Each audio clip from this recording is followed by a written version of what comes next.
Magnetic field किसके कारण? Solenoid. ठीक है,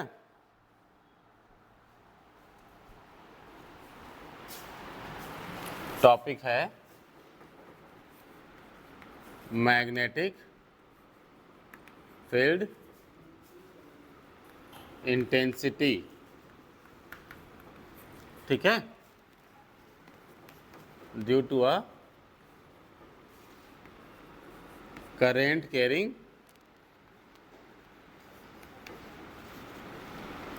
solenoid।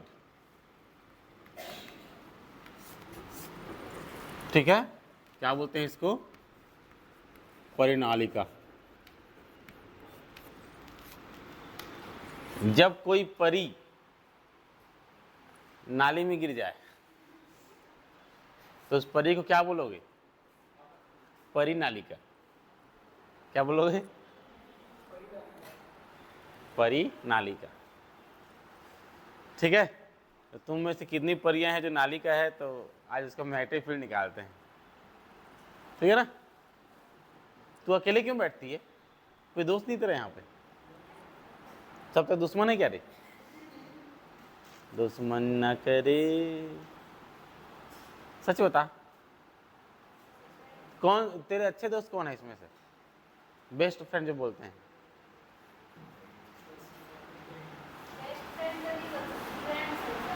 अच्छा, सब फ्रेंड्स, बेस्ट फ्रेंड यहाँ पे नहीं है। वो स्कूल फ्रेंड मतलब घर तरफ होंगे, ऐसा। ठीक ठीक, लड़के लोगों का बेस्ट फ्रेंड होता है, नाम का कोई चीज होता है क्या? मतलब ऐसा भाई जो दूसरे भाई का चारा खा दे, वही भाईचारा ना। जब मैं कुछ पूछता हूँ ना, जोर से बोला करो ताकि रिकॉर्ड हो।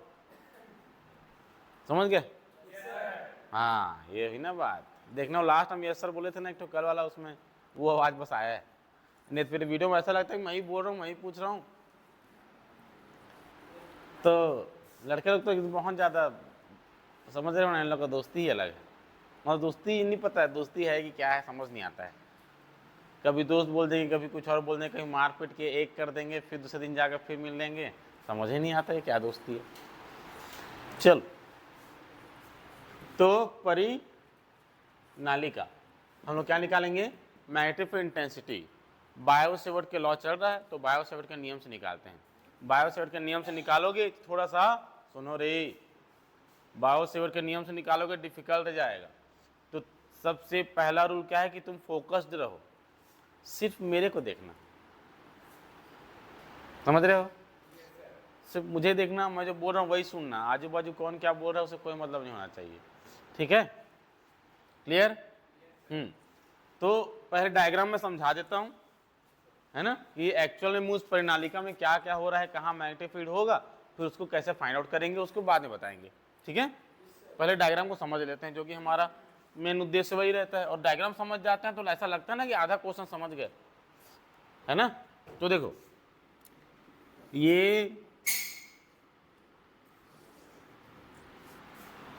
एस्बेस्टॉस का बना होगा। एस्बेस्टॉस समझते हैं ना, या चीनी मिट्टी रहता है, चीनी मिट्टी। तो यहाँ जो कप आता है ना, कप एक चीनी मिट्टी का आता है, एक एस्बेस्टॉस का भी आता है। समझ गया ना? हाँ, तो अगर नहीं देखे होगे तो देख लेना, सर्च मार लेना। तो एस्बेस्टॉस, चीनी मिट्टी या कार्डबोर्ड, है ना, इसका एक पाइप जैसा बना लो। कैसा? पाइप जैसा। ठीक है, और उसमें वायर को क्या करो, ऐसे लपेट दो।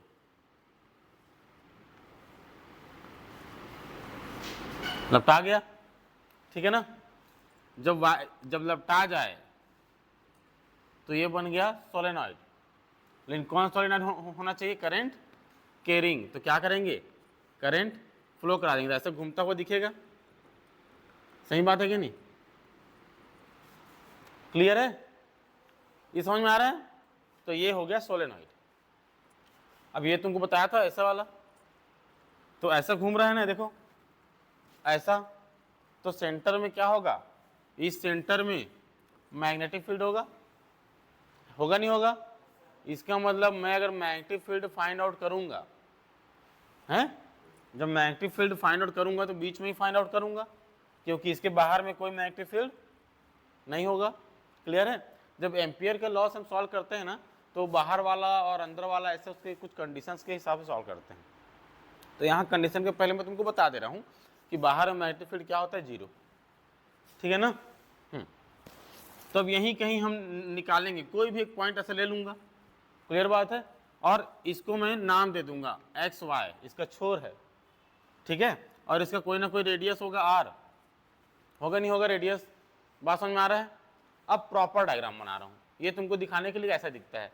अब मैं वायर को ना दिखाते हुए सिर्फ अंदर के डायग्राम्स को दिखा रहा हूँ, क्योंकि डायग्राम थोड़ा सा बायोसेवर्ट की वजह से इतना ज़्यादा थोड़ा सा कचरा टाइप दिखता है वो, तो साफ सुथरा बनाने के लिए मुझे थोड़ा बड़ा बनाना पड़ेगा। ये देखो, ये बना लिया। ये और लंबा हो सकता है, ठीक है, और लंबा हो सकता है। मैं अभी छोटा सा हिस्सा लेके चल रहा हूँ, या फिर तुम इतना ही बड़ा भी मान सकते हो। अब इसमें मैं कॉइल लपेट दूं ऐसा, ठीक है, तो मैं यहाँ पे कॉइल बिना लपटे दिखा रहा हूँ। तुम इमेजिन करके चलो कि यहाँ पे वायर लपेटा हुआ है। क्लियर बात है? क्योंकि डायग्राम फिर अच्छे से नहीं दिखेगा। ठीक है, ये उसका सेंटर वाला लाइन हो गया, थोड़ा ऊपर नीचे हो गया, मान के चलो सेंटर में। ठीक है ना? हाँ, इसका रेडियस में क्या बोला तुम लोगों को? आर बोला। क्लियर बात है? इसको मैं नाम दे दिया एक्स और वाई। ये पूरे पाइप का है, सोलेनॉइड का लेंथ। ठीक है, एक्स वाई। अब यहां पे एक पॉइंट लेता हूं मैं, ये पॉइंट है पी। कौन सा पॉइंट है? जहां पे मैं क्या निकालना चाहता हूं, मैग्नेटिक फील्ड इंटेंसिटी। बीच में ही निकालूंगा ना, बताया ना भी जस्ट, क्यों? कहना समझ में आ रहा है? हाँ, ये पॉइंट वही है जहां मैं मैग्नेटिक फील्ड इंटेंसिटी निकालना चाहता हूं। अब इसको निकालने के लिए, अब इतना बड़ा सोलेनॉइड है, क्या हो गया?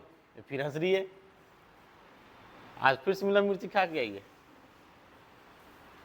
सुनो, मैं क्या कह रहा था, इधर इधर, तो यहां पे निकालेंगे। अब पूरे सोलेनॉइड की वजह से, पूरे परिनालिका के वजह से इस पॉइंट पी पर मैग्नेटिक फील्ड निकालेंगे। तो पूरे परिनालिका के वजह से निकालने के बजाय एक छोटे से हिस्से से निकाल देंगे पहले। ठीक है ना? एक छोटा सा अल्पांश लेंगे। क्यों अल्पांश लेंगे? बायोसेवर्ट अल्पांश में काम करता है, याद है कि नहीं? तो छोटे से हिस्से पहले काम कर लेते, फिर बाद में इंटीग्रेशन कर लेंगे। समझ गए? तो ये पॉइंट पी से, है ना, एक्स डिस्टेंस पर कोई यहाँ पे एक छोटा सा हिस्सा काट लेता हूं। ये पूरा जो पाइप परिनालिका है उसमें छोटा सा हिस्सा काट दिया समझो, है ना? इसको तुम नाम दे सकते हो ए बी, है ना, सी डी, ऐसा। तो ए बी सी डी कोई क्या है? अल्पांश है, जिसका लेंथ तुम क्या लेते थे? डीएल, याद है? इस अल्पांश को थोड़ा सा अलग दिखाने के लिए मैं इसको, ताकि डायग्राम साफ सुथरा दिखे, मैं थोड़ा दूर कर लेता हूं। मैं थोड़ा सा दूर कर लेता हूं, मैं यहां पे कर लिया। तुम्हें कोई आपत्ति नहीं ना इससे? डायग्राम साफ सुथरा दिखना चाहिए। क्लियर? अब देखना, मैं पॉइंट पी को पहले ही ले लिया हूं, जबकि पॉइंट पी हम बाद में लेते हैं। पहले अल्पांश लेते हैं, पहले परिनालिका आता है, परिनालिका के टुकड़े आते हैं, है ना, उसके बाद ही वो पॉइंट आएगा जिस पॉइंट पे हमें निकालना है। तो पहले मैं क्या ले लिया?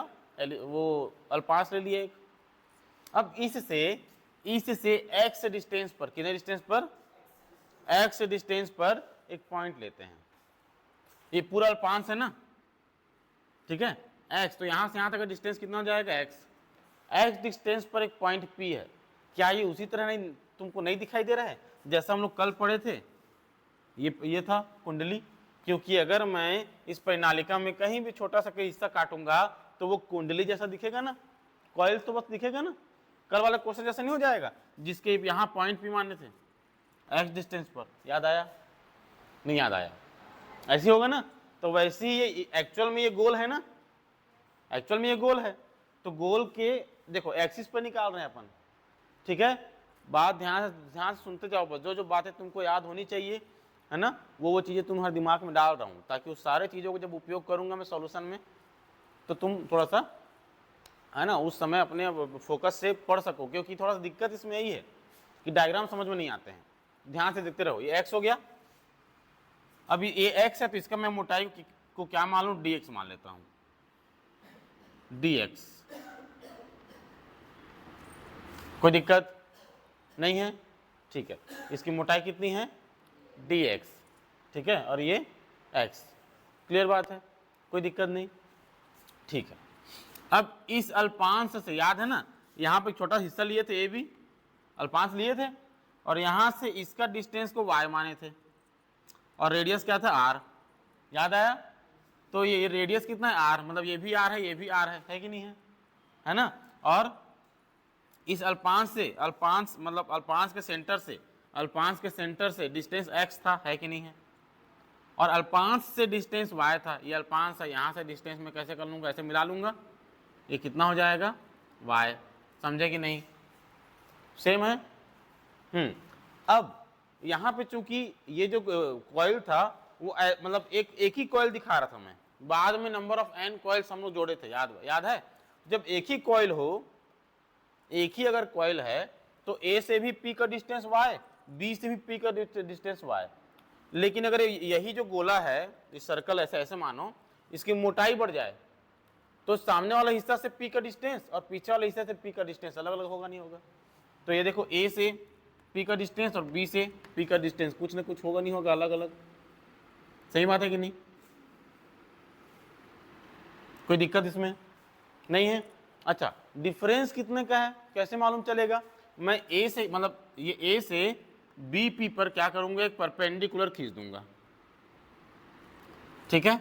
इसको क्या मान लेते हैं, किताब के हिसाब से कुछ भी मान लेंगे, c मान है इसको, ABCD। इसको ऐसा करते हैं, a डैश और b डैश बोल देते हैं, ठीक है। तो ये हो जाएगा c। अच्छा, अब देखो, परपेंडिकुलर खींचने से क्या हुआ कि AP और CP दोनों बराबर हो गए, और CB एक्स्ट्रा है कि नहीं, समझ आ रहा है चीजें, कोई दिक्कत नहीं है, ठीक है। अब ये जो एंगल है यहां से ये वाला, इसको मैं अल्फा मान के चलता हूं, सेंटर से उसका एंगल कितना है, अल्फा। और ये छोटा वाला जो एंगल दिख रहा है ये अल्पांश के वजह से है, तो ये वाला जो एंगल है वो कितना है, डी अल्फा। कितना है, तो अगर देखोगे तो बी पी और सेंटर को क्या मान लो, ओ, तो बी पी ओ, तुम चाहो ऐसा ऐसा करके दिखा सकते हो। तो बी पी ओ कितना एंगल है, और ए पी बी और A P O alpha plus A P O, तो अल्फा और डी अल्फा नहीं जोड़ देंगे, तो ये थ्योरीज में लिखेंगे हम लोग कि बी पी ओ अल्फा कोण ऐसे लिखते हैं ना, कोण बी पी ओ बराबर अल्फा, बी पी ओ बराबर अल्फा, और कोण A P O is equal to alpha plus D alpha, A P O alpha plus D alpha, है कि नहीं, ठीक है। और जहां पे एंगल बनता है उसके बीच में लिखते हैं, पता होगा 10वीं क्लास से जा रहे हो तुम 9th क्लास से, यहां तक कोई दिक्कत नहीं है। अब देखना, ये जो अल्पांश है एक्चुअल में कहां तक बढ़ सकता है, ये y तक जा सकता है ना, क्योंकि इतना ही लंबा तो है परिणाली का, सही बात है कि नहीं, और इस x तक आ सकता है, बस, तो है ना। तो अब यहां से मैं स्टार्ट कर रहा हूं इधर से, तो ये वाला जो एंगल है ये वाला, इसको मैं अल्फा 1 मान लिया, और ये वाला जो पूरा एंगल होगा, पूरा एंगल उसको अल्फा, तो अल्फा 1 से स्टार्ट होकर अल्फा 1 से अल्फा 2 में खत्म हो जाएगा, अल्फा 1 से अल्फा 2 में खत्म हो जाएगा, है कि नहीं। इसके इधर नहीं आएगा क्योंकि पाइप खत्म, तो इसके इस तरफ कोई भी मैग्नेटिक फील्ड नहीं, इसके इस तरफ कोई मैग्नेटिक फील्ड नहीं, सिर्फ अल्फा 1 से अल्फा 2 तक, समझे कि नहीं, क्लियर बात है, समझ आ रहा है क्या कहना चाह रहा हूं, है, डायग्राम समझ में आया। अभी देखते जाओ, इसमें ये तुमको कॉइल दिख रहा है, मान लो टोटल नंबर ऑफ कॉइल, कुल फेरों की संख्या n है, बड़ा N कितना है, कैपिटल N, कुल फेरों की संख्या, ठीक है। तो और इसका टोटल कैपिटल N हो गया, और इसका जो लेंथ है, लंबाई, वो एल है। कितना है? एल। तो यूनिट लेंथ में, किसमें? यूनिट लेंथ में फेरों की संख्या कितनी होगी? कितना होगा? बोल। कैपिटल एन तो टोटल है ना, पूरा है। तो बेटा स्मॉल एन होगा तो फिर कुछ होगा ना, कुछ फॉर्मूला। नहीं समझे? जैसे कि मान लो अपने पास 10 पेन है, 10 पेन है। पेन क्या है? 10 पेन है, और 10 पेन का टोटल रेट, प्राइस 100 रुपीज है। तो एक पेन का कितना? कैसे निकाले? 100/10, ठीक है? 100/10। यहाँ पे 100 क्या है? टोटल फेरों की संख्या, capital N. Total number of coils है कि नहीं? और टोटल नंबर ऑफ कॉइल्स जो है कितने लंबाई में है? पूरे एल लंबाई में है ना? तो क्या करेंगे, मतलब एल क्या हुआ? पेन नंबर, है ना? समझ आ रहा नहीं आ रहा है? अब क्या करेंगे? 100 क्या किए तुम? 10 किए। 10 पेन था, तो 10 पेन मतलब लंबाई, टोटल लंबाई एल था, और 100 टोटल था, मतलब कैपिटल है, तो capital N by L. Upon में एल डाल दिया, तो यूनिट लेंथ में नंबर ऑफ, समझ आ रहा नहीं आ रहा है? तो इसका मतलब यूनिट लेंथ का अगर मैं एन मानूं तो ये हो जाएगा capital N by L, unit length में नंबर ऑफ। अब ये क्या निकल गया? यूनिट लेंथ का। किसका निकल गया? यूनिट लेंथ का निकल गया। अगर यूनिट लेंथ का निकल गया, इसका मतलब मैं बोलूं कि 1 सेंटीमीटर में कितना फेरों की संख्या है ना, मल्टीप्लाई करोगे इससे, क्योंकि यूनिट 1 का निकल गया ना। तुम पेन का, ये पेन का रेट निकल गया, एक ठोका 10 रुपए। अब कितना पेन चाहिए? 1000, तो 1000 से 10 गुना कर दोगे, है ना? 2000 पेन चाहिए, 2000 से इसका 10 का मल्टीप्लाई करोगे, यही होगा ना?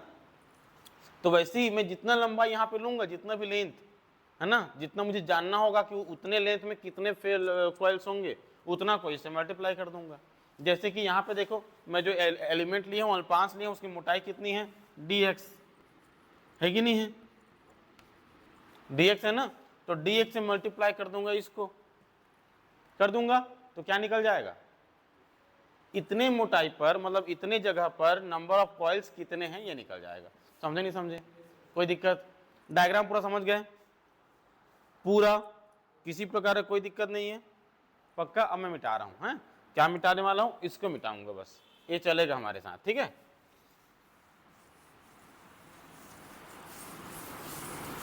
और ये समझ गए ना? इसी प्रकार है ना ये? हाँ, तो इसका जो फॉर्मूला होगा वो उसको इसमें डायरेक्ट यूज करेंगे, ठीक है ना?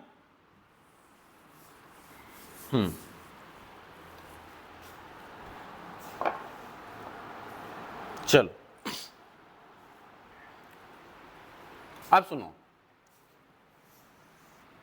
थ्योरी में चलें, है ना? माना एल लंबाई का, मतलब टोटल एल, स्मॉल एल लंबाई का, है ना, एक परिनालिका है जिसमें कुल फेरों की संख्या कैपिटल एन है। क्लियर है ना? त्रिज्या सब जो ऐसे लिखेंगे, त्रिज्या आर है, ठीक है? और इसके इकाई लंबाई में, मतलब यूनिट लेंथ में फेरों की संख्या क्या, कितना है? Small N equal to N by L है। इतना बात कर लिए थे अपन, ठीक है ना? नॉर्मल चल रहा है अभी, ठीक है? अब माने, अब इस प्रणालिका में एक छोटा सा अल्पांश A B A dash B dash लेते हैं, ठीक है? जिसकी मोटाई कितनी है, या चौड़ाई बोलो, dx है, dx, ठीक है? dx है, तथा इससे x डिस्टेंस पर, इसके एक्सिस पर, किसके एक्सिस पर? इस अल्पांश के एक्सिस पर, अक्ष पर एक पॉइंट P लेते हैं x डिस्टेंस पर ना, जहां हमें चुंबकीय क्षेत्र की तीव्रता की गणना करनी है, मैग्नेटिक इंटेंसिटी फाइंड आउट करना है। समझ गए? अब यह जो अल्पांश है ना, अल्पांश और पॉइंट P, यह जो है एक नॉर्मल कुंडली की तरह बिहेव करेगा। ये जो परिनालिका का अल्पांश है वो कॉइल की तरह बिहेव करेगा, ठीक है? और कॉइल के एक्सिस पर पॉइंट P है, जिसका हम कल क्वेश्चन सॉल्व कर चुके हैं, समझ गए, समझ गए, क्लियर बात है। अतः इस अल्पांश के कारण इस पॉइंट P पर चुंबकीय क्षेत्र की तीव्रता, है ना, जो बायो सेवर्ट के नियम से हम सॉल्व किए थे, ठीक है, याद आया? तो क्या था वो, डी बी इक्वल टू क्या था, म्यू नॉट अपॉन 4 पाई, आगे आइडियल नहीं बेटा, हाँ 2 पाई क्या था, 2 pi N I R square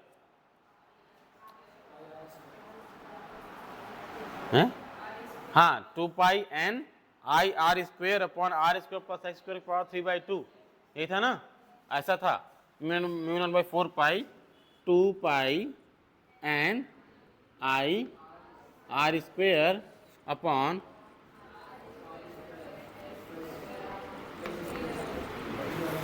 ठीक है।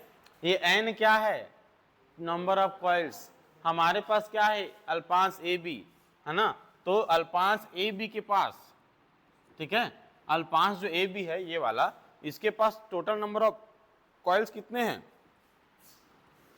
एन डी एक्स, एन क्या था, वही ये यूनिट लंबाई का, है ना, अब जितने मोटाई का चाहिए होगा, फेरों की संख्या बताया था उसको उससे मल्टीप्लाई कर दूंगा, एन से मल्टीप्लाई कर दिया ना, भरे बाद में एन बाई एल लिख दूंगा, अभी तो एन डी एक्स समझ में आ रहा है ना, दोनों सेम ही है, अरे समझ आ रहा नहीं आ रहा, तू घर जा, नहीं पढ़ना तेरे को, ध्यान किधर है तेरा, अच्छा इधर देख रहा था तू, अभी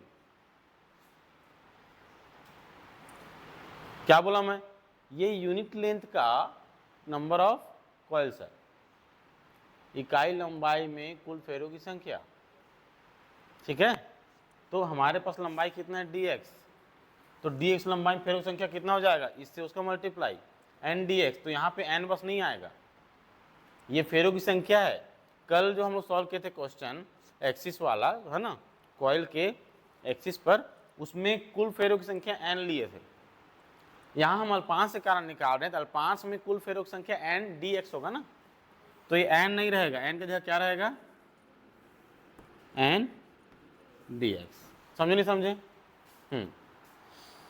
ठीक है, यहां तक क्लियर है, कोई दिक्कत नहीं।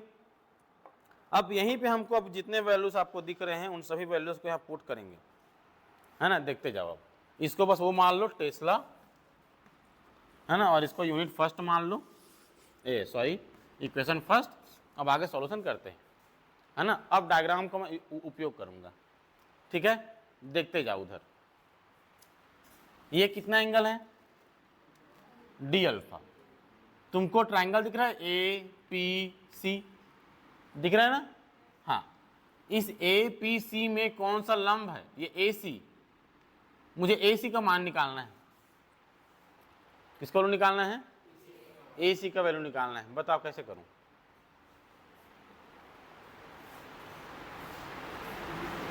अच्छा दो ट्रायंगल, इसको सॉल्व करने के लिए दो ट्रायंगल याद रखना, एक हो गया ए सी पी, एक हो गया ए सी बी, ठीक है, साइन साइन, क्या बोला मैं, त्रिभुज त्रिभुज, साइन साइन, मतलब साइन ही लेंगे, क्लियर बात, समझ गए ना। दूसरा एक देखो ये वाला, ये दिख रहा है ए, इसको अगर ओ मान लो तो ए ओ पी, या ए पी ओ, यहां हम लगाएंगे पाइथागोरस थ्योरम, क्या लगाएंगे, क्लियर समझे बात मेरा, ये वाला ट्रायंगल त्रिभुज त्रिभुज मतलब साइन साइन, और ये वाला ट्रायंगल में पाइथागोरस थ्योरम, क्लियर बात है। चलो इधर देखो, तो पहले यहां पे कर लें त्रिभुज A P B, A P C, ठीक है, से साइन डी अल्फा होगा ना, क्यों, क्योंकि यहाँ पे एंगल डी अल्फा है, तो साइन लेने बोला हूं तुमको, हाँ, साइन बराबर क्या होता है, लंब बटे कर्ण, और लंब कौन सा होगा, एसी है ना लंब, और कर्ण क्या है, एपी, एंगल के सामने वाला लंब होता है, परपेंडिकुलर, तो परपेंडिकुलर क्या है, एसी अपॉन हाइपोटेनियस कितना है, वाई, सही बात है। इसी को मैं यहाँ पे सॉल्व कर रहा हूँ, देखते जाना, तुमको बोला हूं ना कि अगर एंगल बहुत कम हो, यदि कोण का मान अत्यंत अल्प हो, कैसा हो, कम हो, रिकॉर्डिंग हो रहा है, अत्यंत अल्प हो, तो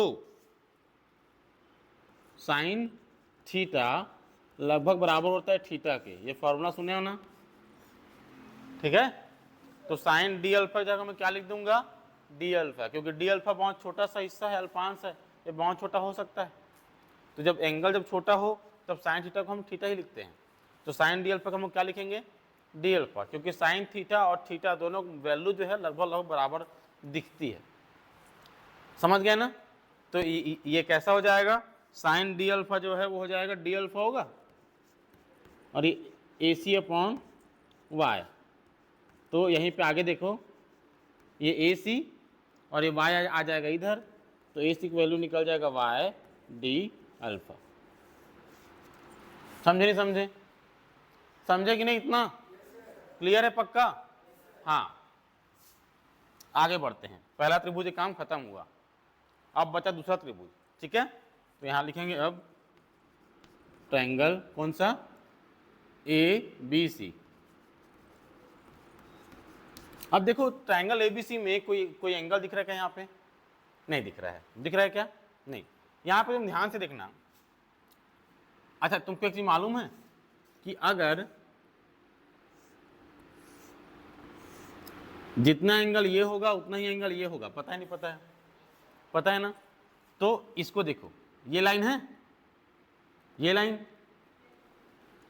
और इसके बराबर में ये और ये ऐसा है, तो इसका जो एंगल यहां से बन रहा होगा, क्या बन रहा है, तो वही एंगल के यहां पे होगा, कितना होगा, समझे कि नहीं। हाँ, फिर साइन निकालो, तो साइन अल्फा बराबर ये लंब ये होगा एसी, है ना, और अपॉन में कर्ण, कर्ण कौन सा होगा, ए बी होगा ना, ए बी कर्ण होगा ना, नहीं समझे, क्लियर बात है, ए बी कर्ण। तो ए बी की वैल्यू कितना है, डी एक्स, है ना, जोर से बोलो, क्लियर है। तो ए सी इक्वल टू क्या हो जाएगा, D X sine D alpha. समझे कि नहीं, कोई दिक्कत यहां तक नहीं है। अब इन दोनों को देखो, अगर इसको मैं इक्वेशन 2 और इसको इक्वेशन 3 बोलता, तब देखना आगे।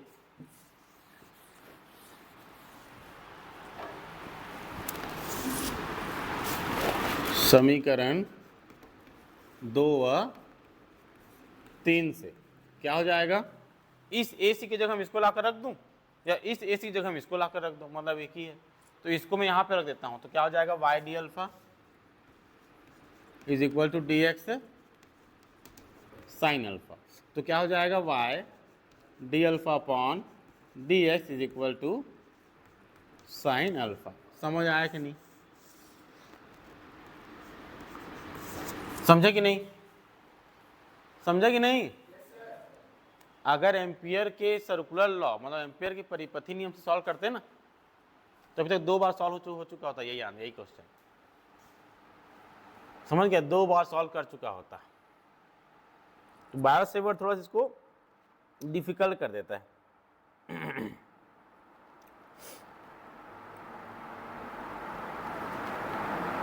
ठीक है, इतना क्लियर है।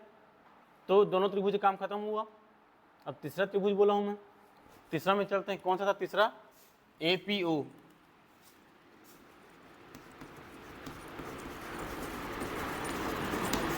क्या लेंगे, पाइथागोरस थ्योरम।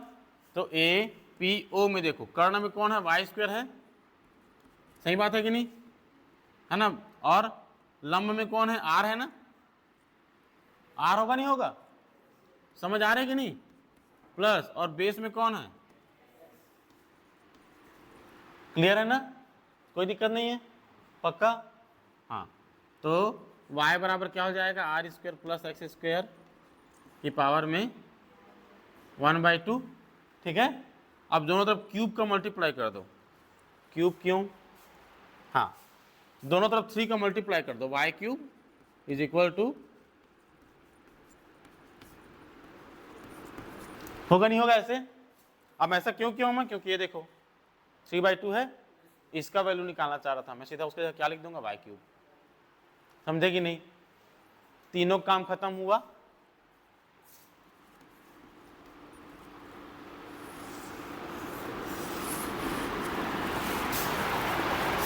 क्लियर है? क्लियर? अच्छा, एक चीज और,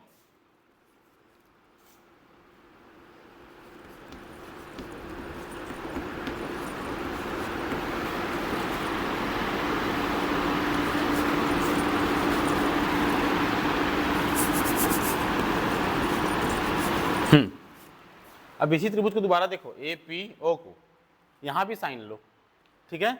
तो क्या हो जाएगा, लंब बटे कर्ण, कितना है लंब r और कर्ण कितना है y, तो क्या हो जाएगा, सही बात है कि नहीं? हाँ, इतना पूरा क्लियर है ना? पक्का? इन सभी का जितना हम इक्वेशन 2 और 3 का उपयोग कर चुके हैं, 4, 5 और 6 का उपयोग होगा फर्स्ट में, समझ गए? अब मेरे तरफ से डायग्राम का काम खत्म हुआ। तुम्हें क्या चीज समझ में आई, चीजें सारा पक्का?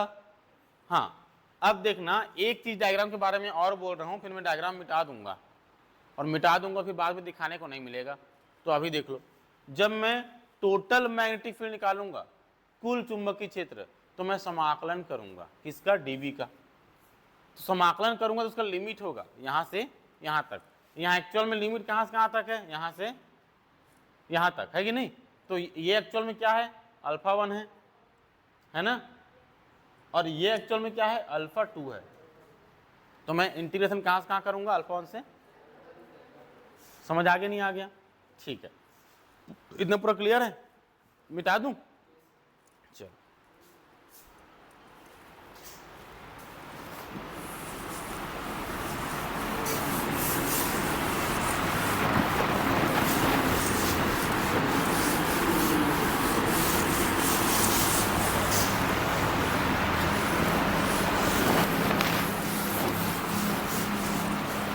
ठीक है ना? अब समीकरण क्या क्या है, 1, 4, 5 व 6 से। अब देखते जाओ, वैल्यूज को मैं इसमें रखते जाऊंगा, है ध्यान से देखना। D B is equal to, इसको तो छूना भी नहीं है, छूना पाप है इसको, ठीक है? अब आया देखो 2 पाई n dx, दिख रहा है? यहां से निकालो dx, dx यहां पे है, साइन अल्फा नीचे में आ जाएगा, तो y D alpha upon sine alpha. तुम चाहो तो इसको कैसे लिख सकते थे,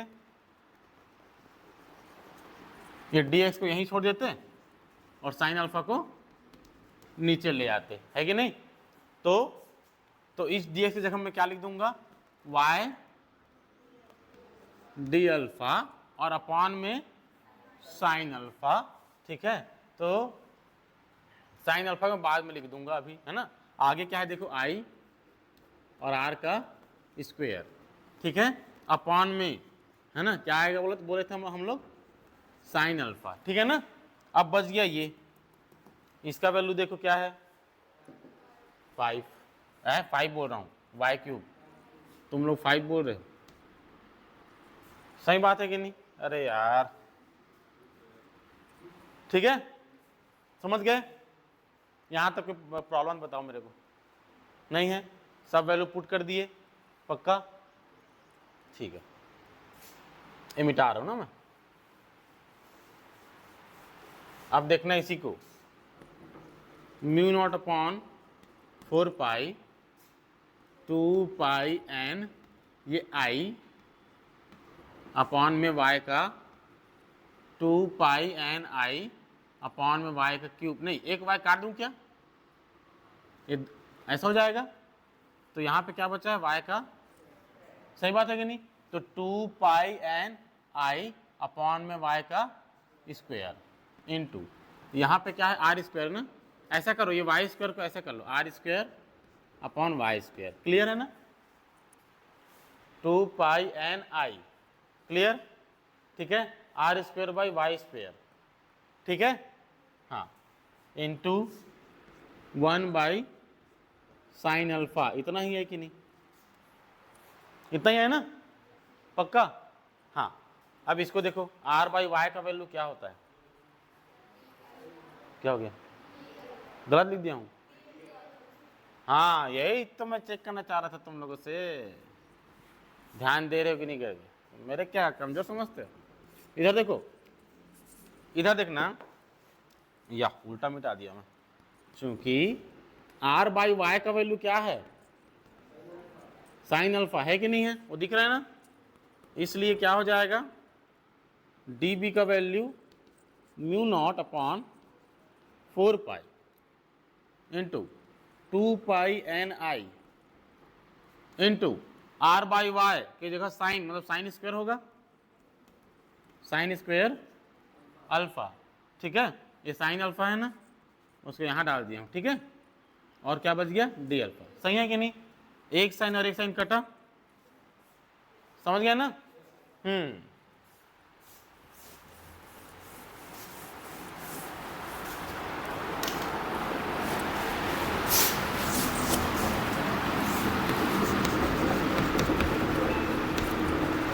μ0/4π, ठीक है, 2πni और क्या बच गया अब, साइन अल्फा डी अल्फा, हो गया ना, यहां तक क्लियर है, ये आंसर है, किसका आंसर है, उस छोटे से जो अल्पांश लिए थे, एलिमेंट लिए थे dx लंबाई का, उसके कारण मैग्नेटिक फील्ड इंटेंसिटी का हमें निकालना है, संपूर्ण परिनालिका के कारण, यहां आप लिखेंगे, अतः संपूर्ण परिनालिका, कैसे लिखते हैं, बड़ा ही होता है छोटा ही होता है, ऐसा होता है क्या, परिनालिका के कारण चुंबकीय क्षेत्र की तीव्रता, इसके लिए हमें क्या करना पड़ेगा, अल्फा का लिमिट लेना पड़ेगा, अल्फा 1 से अल्फा 2 तक, याद है कि नहीं, तो ये dB क्या बन जाएगा, b, ये μ0/4π क्या है, कांस्टेंट है, बाहर 2πni कांस्टेंट है, इंटीग्रेशन अल्फा 1 से अल्फा 2 तक, अंदर में है साइन अल्फा डी अल्फा, ठीक है, तो μ0/4π, मतलब ये सेम टू सेम है, यहाँ से यहाँ तक, ठीक है, इसका हो जाएगा साइन का माइनस कॉस अल्फा, है ना, अल्फा 1 से अल्फा 2, तो ये हो जाएगा μ0/4π 2πni, है ना, तो एक बार क्या रखेंगे, अल्फा 2, तो माइनस कॉस अल्फा 2 होगा, माइनस कॉस अल्फा 2,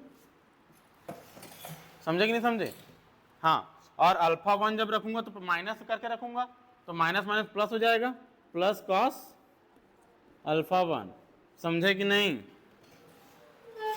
ये है तुम्हारा आंसर, यूनिट क्या होता है, टेकला, समझे कि नहीं, अरे पूरा समझ में आया कि नहीं, सच बताओ, बहुत मेहनत लगा है यार, थोड़ा सा क्या बोलते हैं, नहीं समझ में आना चाहिए, नहीं आया होगा तो पूछ लो, मैं चाहता हूं कि पूरा कंप्लीट तुमको समझ में आए, हैं, कुछ बोला क्या, बोलना,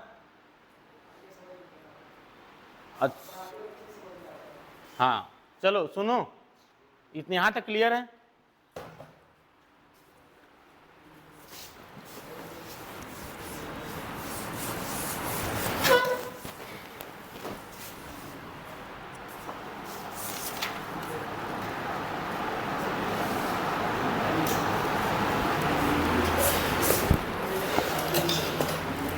इधर देखो,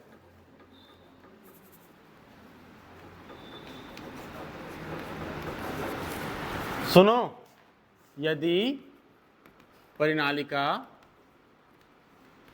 अनंत लंबाई का हो, कितने लंबाई का हो, अनंत लंबाई का हो, ठीक है, अनंत लंबाई का हो, और बिंदु P उसके अक्ष पर हो, तो अगर अनंत लंबाई का है तो एंगल अल्फा 1 और अल्फा 2 का वैल्यू क्या क्या बनेगा बताओ।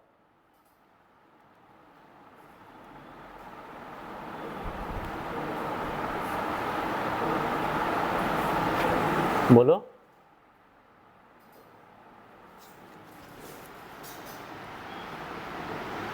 नहीं मालूम? इधर देखो ना जी, इधर सुनो, अंदाजा ऐसा लगाना, ठीक है।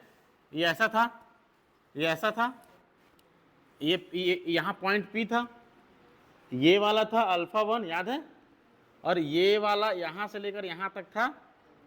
अब सोच कर देखो, इसको भयंकर लंबा कर दूं अनंत लंबाई तक, और इसको फिर वहां से मैं ऐसे कर खींचूंगा और पॉइंट P से लगभग 0 होगा, नहीं होगा, अल्फा 1, है ना, समझे नहीं समझे। और ये भी अनंत लंबाई तक है और ऐसे खींचूंगा तो लगभग यहाँ से यहाँ तक पाई होगा, नहीं होगा, होगा नहीं होगा, 180 होगा नहीं होगा।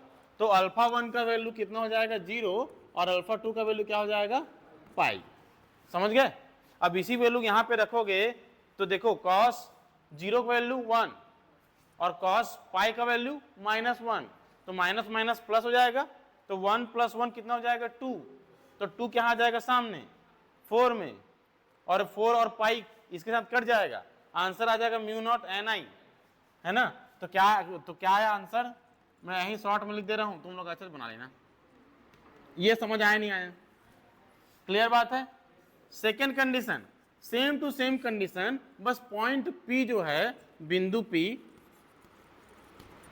एक किनारे पे है,